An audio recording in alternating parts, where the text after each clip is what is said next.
And here I am talking to you guys again. And what have I been feeling recently?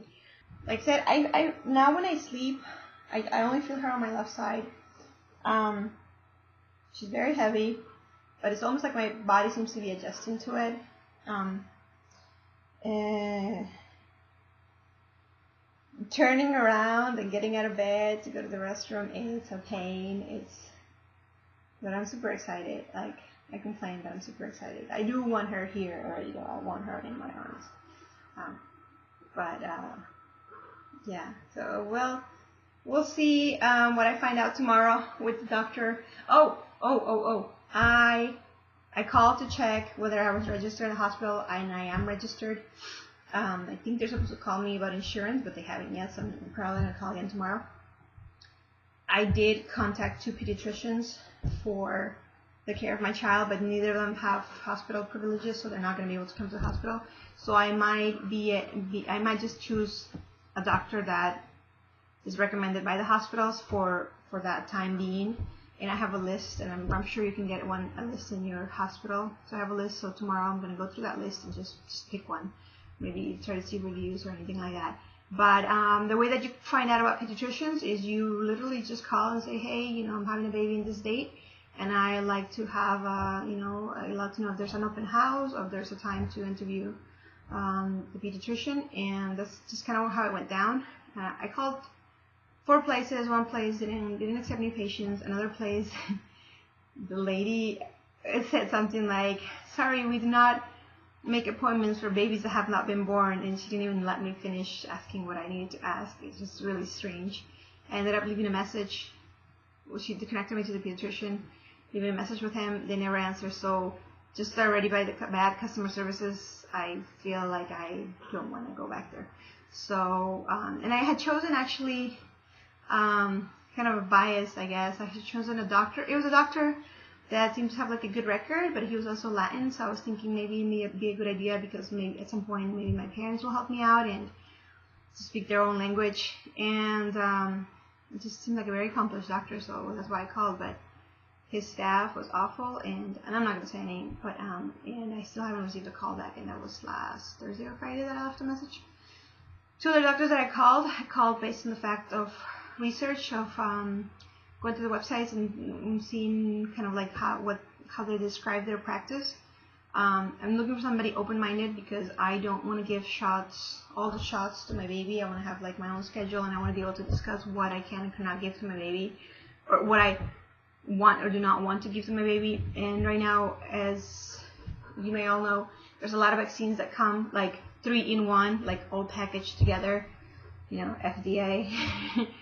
I don't know what that's about, but like I got a shot supposedly for whooping cough, and it came with 2 other things, and I was kind of pissed because it came with tetanus, and I can't remember what the other thing was, and I'm like, I think this is my 3rd or 4th tetanus shot in my life, and it's like, do I need another tetanus shot? But I didn't have a choice, and it's kind of annoying. Like, I'm putting all this extra. I don't want to put all this extra stuff in my baby's body that they may not need. Then I kind of want to research what I had as a child in comparison to what they're giving kids right now.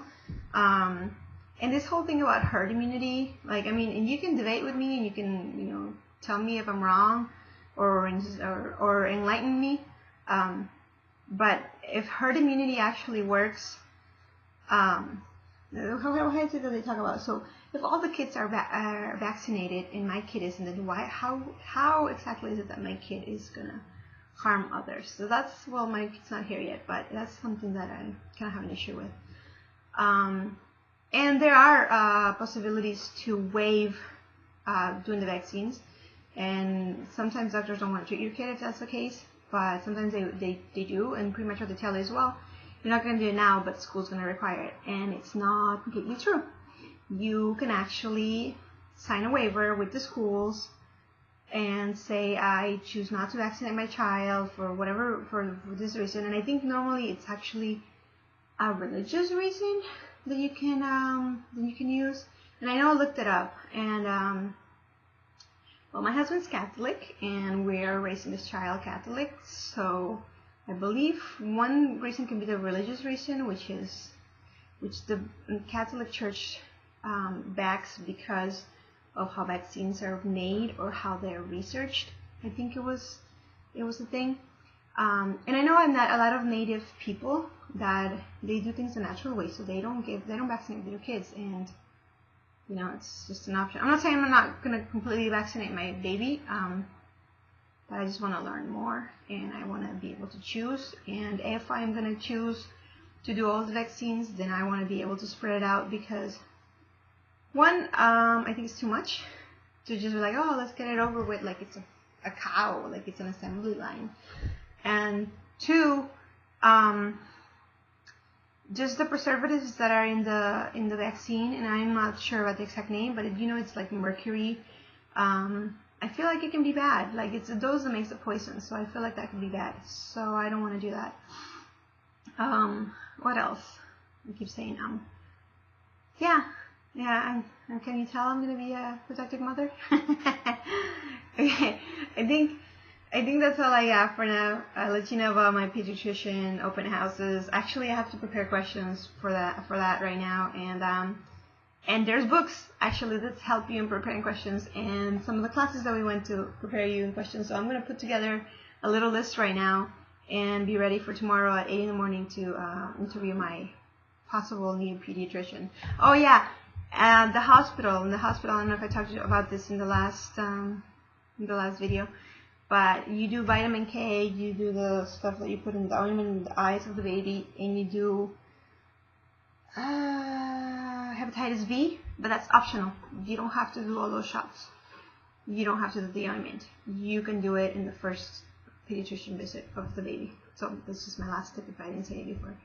And that's all I got. And I'll show you my belly again so that you can be excited for me. Oh, look.